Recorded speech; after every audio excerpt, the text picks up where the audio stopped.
Você já ouviu falar em usucapião? Palavra difícil, né? Pois é, usucapião é a forma originária de aquisição do direito de propriedade de um bem móvel ou imóvel, isso em razão da utilização desse bem em determinado tempo. Lembrando que o usucapião pode ser judicial ou extrajudicial.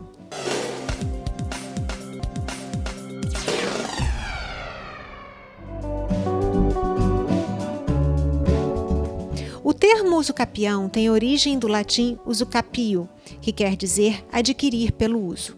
É o direito que o indivíduo adquire em relação à posse de um bem móvel ou imóvel, em decorrência da utilização do bem por determinado lapso temporal, contínuo e incontestante. Importante lembrar que qualquer bem que não seja público pode ser adquirido através do usucapião. E para entender como é que funciona o usucapião extrajudicial, ou seja, aquele que é realizado nos cartórios extrajudiciais, eu converso com a tabeliã doutora Marisa de Deus.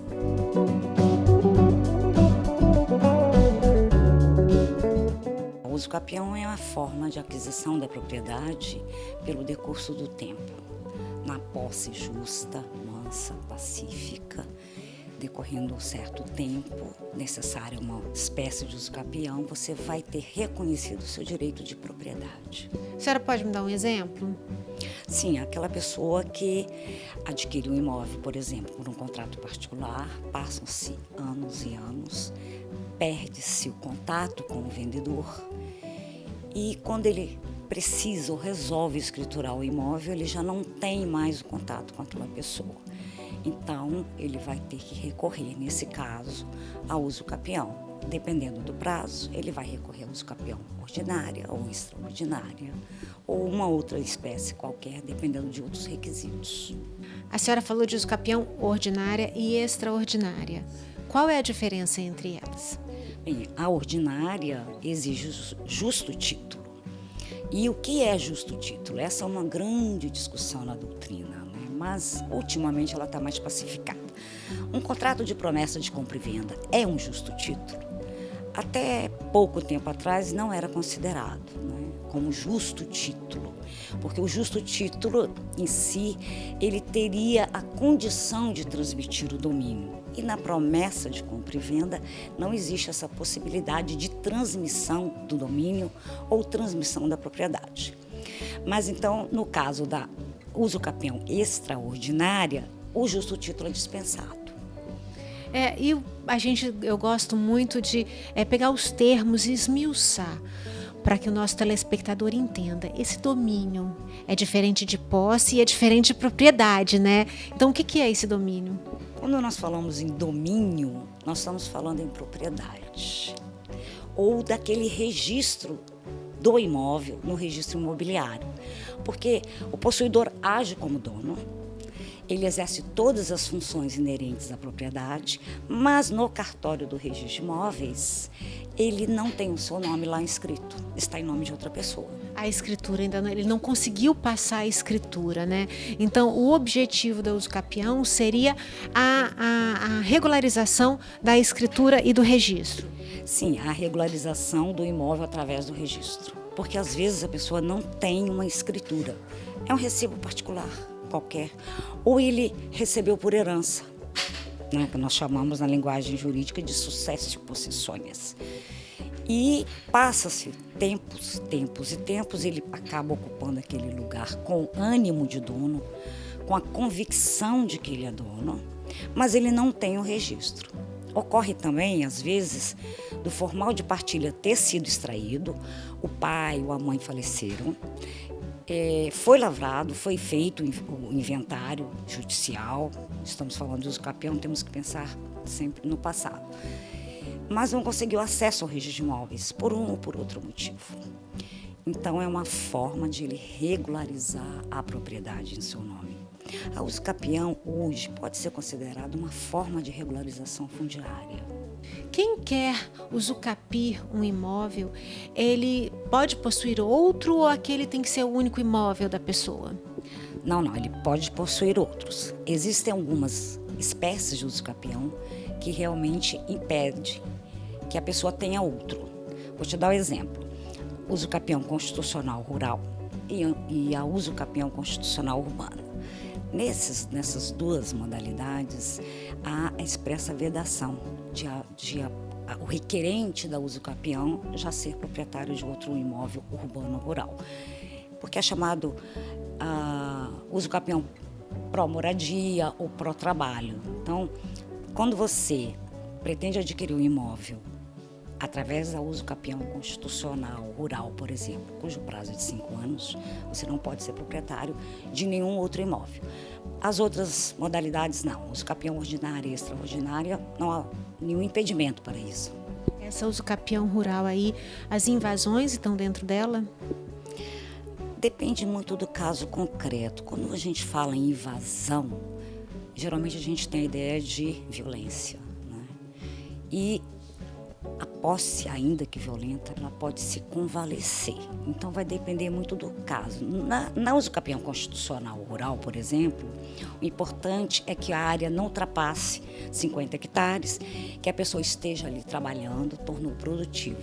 Então, dependendo da situação, sim, aplica-se também. E quando a pessoa tem realmente o interesse de usucapir um imóvel, mas não é um imóvel total, é parte de um imóvel. É possível? Sim, é possível, não há impedimento. O que precisa se observar na uso capião de parte do imóvel é se essa parte está dentro da fração mínima de parcelamento, que é adotada por cada município. Cada município decide qual é a menor área que pode ser construída, habitada.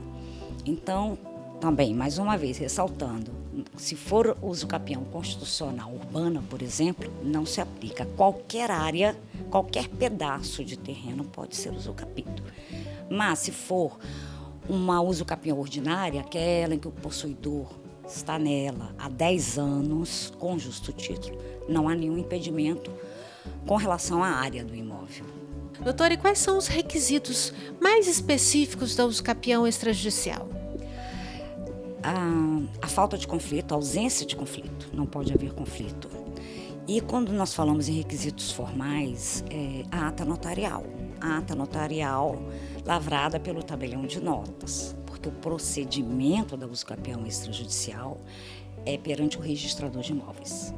Mas dentre os elementos, dentre os documentos que tem que ser apresentado ao registrador, tem a ata notarial, que é lavrada por tabelião de notas, mas que é dispensável, sequer exigível, quando a uso capião é judicial. E tem que se procurar um cartório próximo ao imóvel? Sim, tem que ser o cartório do imóvel, onde está localizado o imóvel. E por que isso? Porque o tabelião de notas, ele exerce a função dentro do seu município. Então, qualquer tabelião de notas dentro do município onde está localizado o imóvel é o competente para lavrar a ata notarial. E se por acaso aquele imóvel que eu vou usucapir através de tendo um contrato de uma promessa de compra e venda, aí eu percebo que a escritura anterior ela tem uma penhora gravada. E aí, como é que faz? Olha, veja bem, dependendo da penhora, não impede o uso capião, porque poderá haver a concordância de quem está, em favor de quem está registrada a penhora, ou a propriedade adquire-se com o uso capião, independentemente, aquela penhora, aquele ônus real, ele continua no imóvel. Então, não há impedimento, nem na judicial, nem na extrajudicial. Pode comparecer também um credor, no caso de uma hipoteca, e ele concordar expressamente. Ele concordando, permanece, né? Se ele concordando em cancelar esse ônus, dizendo que já recebeu, então ele não permanece. Então depende muito do tipo de ônus real incidente sobre o imóvel. Às vezes ele continua e às vezes desaparece com a uso capião. É a chamada uso capio libertar, mas que nem todo mundo usa. Nós vamos agora para um breve intervalo e voltamos já já conversando sobre o uso capião. Direito na Prática, com Patrícia Botti. Oferecimento FDV, a Faculdade de Direito de Vitória.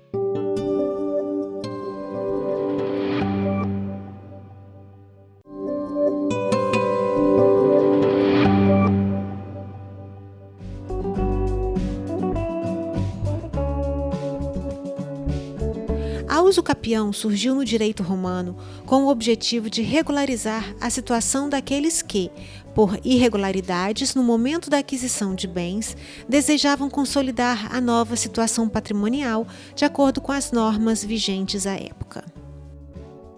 Estamos falando aqui do usucapião, então vamos imaginar que uma pessoa está morando de favor, ou seja, está morando emprestado. E aí, depois passou o quê? 3, 4, 5, 6, 7, chegou a 10 anos. E aí a pessoa pensa assim, puxa vida, esse imóvel aqui é mais meu do que do próprio proprietário, né? E ela quer entrar com o usucapião. E aí, pode? É uma questão difícil de responder, porque até hoje suscita discussões na doutrina, mas já está prevalecendo o entendimento de que sim, porque nós estamos tratando, quando alguém mora de favor, comodato, escrito ou não, essa pessoa, ela, a princípio, exerce uma posse precária, que não se convalesce, ou seja, ela continuará precária, ela não dará direito ao usucapião. No entanto, esse é o caso também do inquilino. No entanto, o STJ decidiu, em 2 ocasiões, favoravelmente ao inquilino, porque ele havia deixado de pagar, mas o proprietário, seu sucessor, seus herdeiros, jamais reivindicou aquela posse. E no caso de comodato, que é quem mora de favor, são situações especialíssimas, é lógico, não posso dizer que se aplica a todo e qualquer comodato. Mas também o STJ decidiu em 2016, se eu não me engano, que sim, que é possível usucapir uma área por quem ocupa um imóvel de favor. A usucapião ela é uma forma originária de aquisição, então não existe a transmissão de um proprietário anterior para o atual, vamos dizer assim. E aí como é que fica a questão dos impostos? A questão do imposto, vamos falar do imposto de transmissão de bens imóveis. O Conselho Nacional de Justiça, ao regulamentar a nível nacional o procedimento da usucapião extrajudicial, deixou expresso que não incide o imposto de transmissão de bens imóveis. Quanto ao ITCMD, que é o imposto de transmissão causa-mortes ou doação, o provimento 65 foi silente. E geram discussões essas questões do ITBI e do ITCMD, porque tanto na transmissão por sucessão, quanto na transmissão por cessão, por aquisição onerosa, a usucapião, como você disse, é aquisição originária.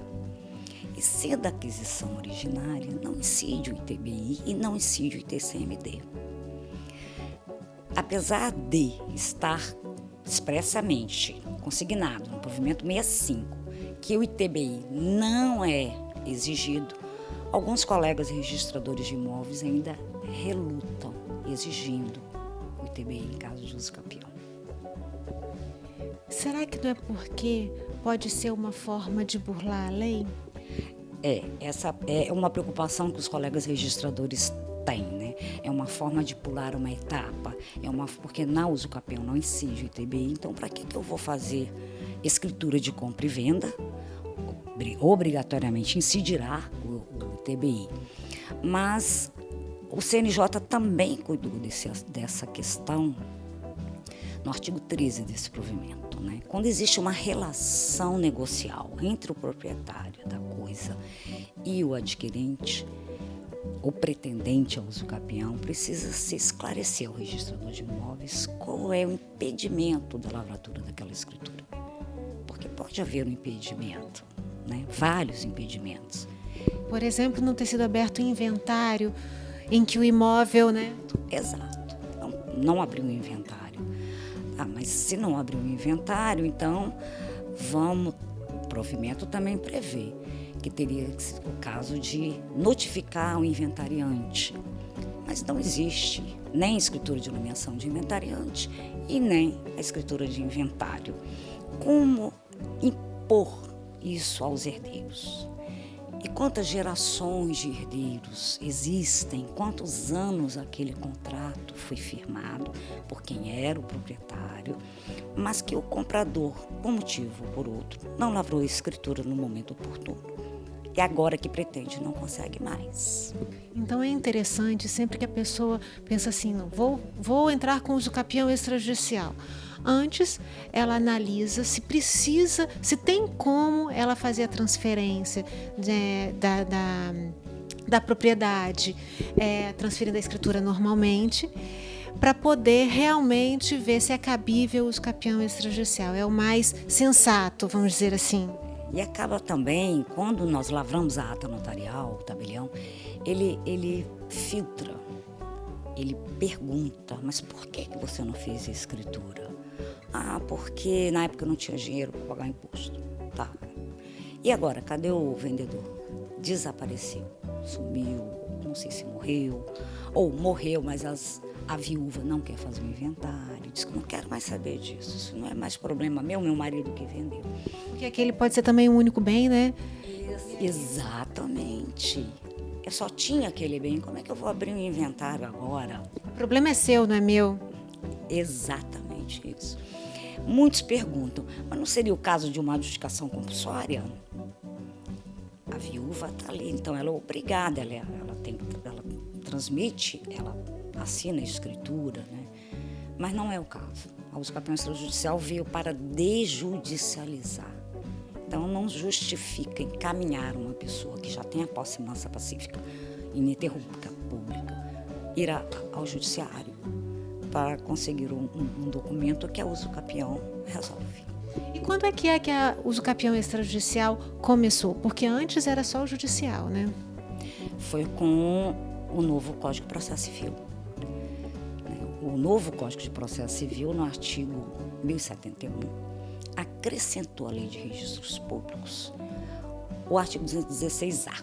Então, ali ficou prevista a possibilidade da parte escolher ou a uso capião judicial ou a uso capião extrajudicial. E desde lá, claro que se ela se encaixa dentro dos requisitos, né? Conflito sem litígio, né? Com a ata notarial lavrada por tabelião de notas. E desde então, muitas questões relacionadas à propriedade, à posse da propriedade foram resolvidas. Eu gostaria de responder positivamente, mas infelizmente não alcançou ainda o que nós imaginávamos.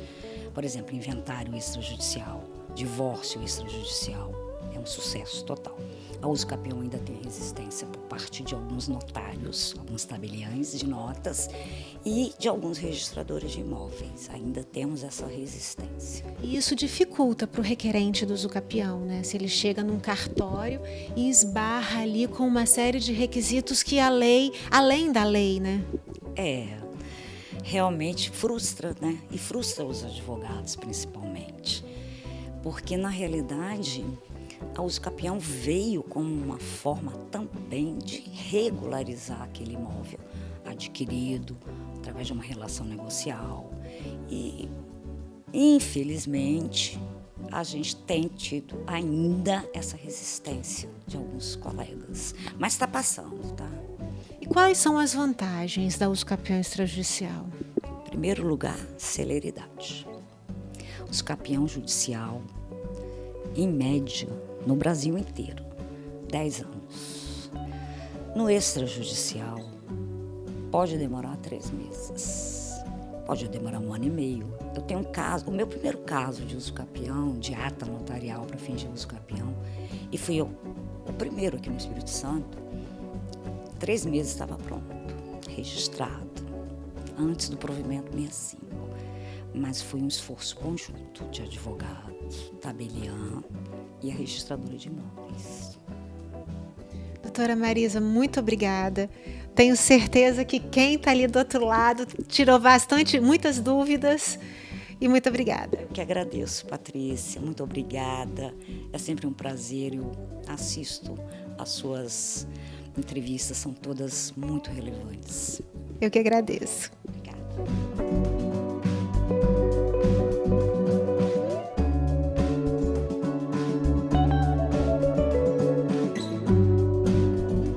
Ficamos por aqui com mais um Direito na Prática, mas antes de encerrar eu quero te lembrar para ir lá nas nossas redes sociais, no YouTube Direito na Prática com Patrícia Botti e no Instagram TV Direito na Prática. Acompanhe, faça sua inscrição e ative a sua notificação. Até o nosso próximo encontro. Direito na Prática, com Patrícia Botti. Oferecimento FDV, a Faculdade de Direito de Vitória.